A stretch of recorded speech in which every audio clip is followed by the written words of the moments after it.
asbabul nuzulnya ini adalah semuanya itu berawal karena tepat sasaran subsidi. Ingat ya bahwa subsidi gas LPG ini adalah diperuntukkan untuk masyarakat tidak mampu atau masyarakat miskin dan juga untuk UMKM, untuk mendorong UMKM.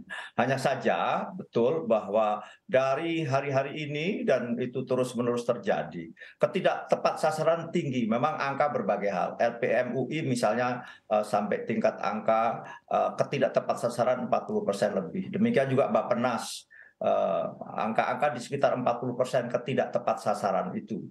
Nah, demikian juga Departemen Keuangan dan juga di kami sendiri menengarai memang betul. Akibat apa? Akibat terjadinya kesenjangan yang luar biasa tinggi antara harga gas subsidi dan non subsidi.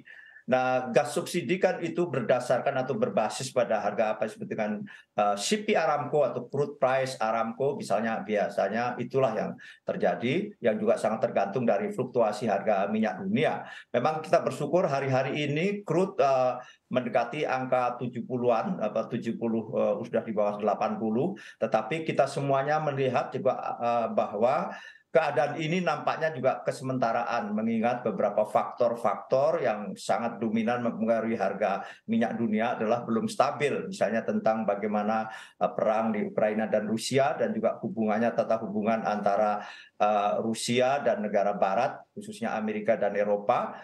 Mengingat energi bagaimana Rusia itu juga menyumbang besar dalam istilahnya OPEC plus di mana Rusia memproduksi minyak kurang lebih 7 juta barrel per hari menyumbang di pasar dunia sehingga apapun keputusan-keputusan di antara ini juga masih sangat mempengaruhi harga minyak dunia yang implikasinya juga akan mempengaruhi harga LPG. Kita di APBN tahun 2023 LPG kita kita tetapkan tetap sebagaimana di APBN tahun 2022 yakni 8 juta metrik ton kita impor LPG karena kita ini sebagai negara kita ini cukup ada gas kita LNG tapi liquid natural gas tapi kita impor LPG. Nah, itulah keadaannya sehingga di APBN kita tetapkan bahwa subsidi energi plus kompensasi itu jumlahnya sekitar 330 triliun ya di APBN tahun 2023 ini, di mana khusus untuk gas LPG itu sejumlah 117 triliun. Jadi memang cukup besar sekali subsidi gas LPG di APBN sekalipun. Ingat, dalam hal soal energi ini kita harus memperhatikan satu, pertama pasti daya beli masyarakat. Kedua adalah kemampuan keuangan negara. Dan ketiga, jangan lupa adalah kemampuan BUMN yang mendapat penugasan. Dalam hal ini Pertamina.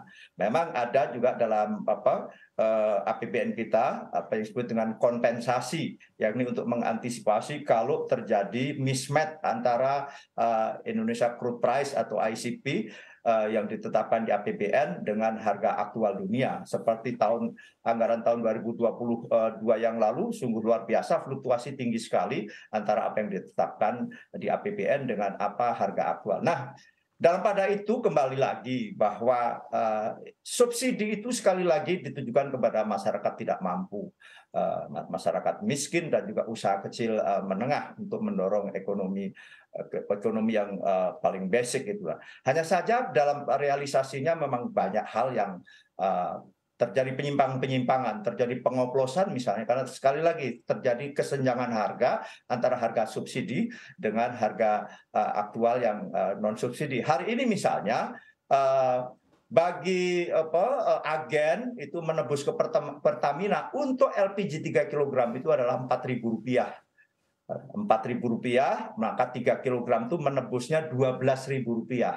Harga LPG tingkat eceran biasanya ditetapkan oleh harga eceran tertinggi ditetapkan oleh Perda kabupaten masing-masing lah ya diatur.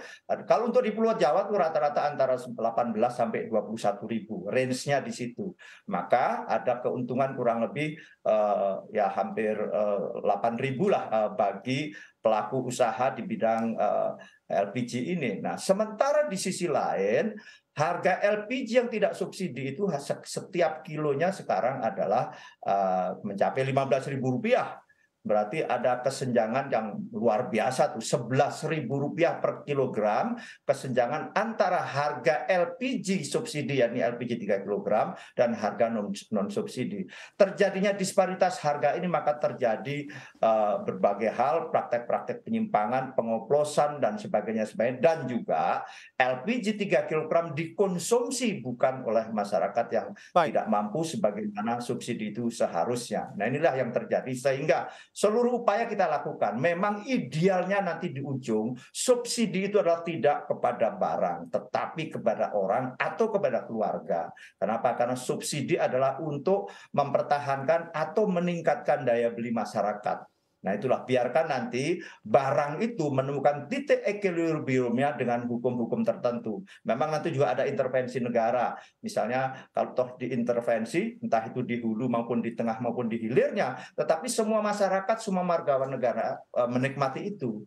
Tetapi bagi masyarakat yang tidak mampu, maka disubsidi untuk mendapatkan barang dan jasa yang sebagaimana bisa dinikmati orang yang mampu. Inilah aspek keadilan. Memang problem utamanya sekali lagi di data ini, yang berkali-kali tadi kita ini memang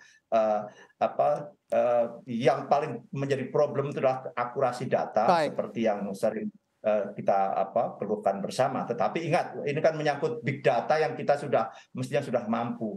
Nah, ke depan memang subsidi harus kepada orang atau mau di dalam kelembagaan dalam bentuk keluarga, sehingga nanti jelas hitungannya dalam APBN. Biarkan sekali lagi barang itu menemukan harga titik equilibriumnya, meskipun toh juga bisa diintervensi oleh negara.